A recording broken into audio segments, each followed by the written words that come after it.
So what would happen if you had a hypoglycemic episode and you did nothing about it? Well, it depends.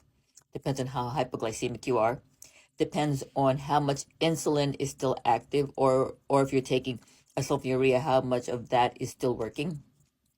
Depends on whether or not there's still some carbohydrates in your stomach that you might absorb.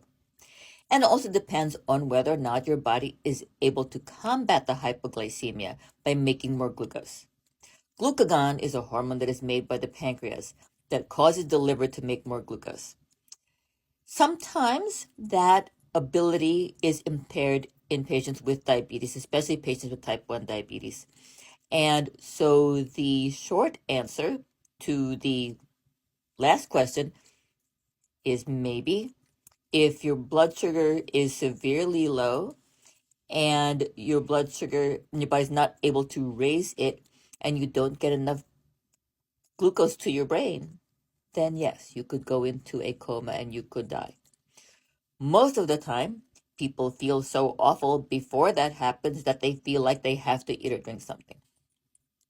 So I would strongly recommend to you that if you have a hypoglycemic episode, that you treat it.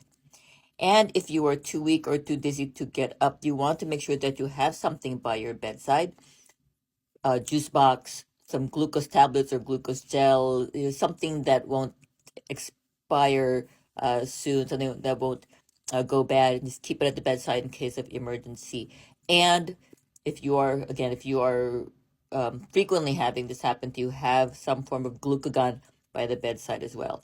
And I would also strongly recommend that if you are not currently using a continuous glucose sensor, that you do so.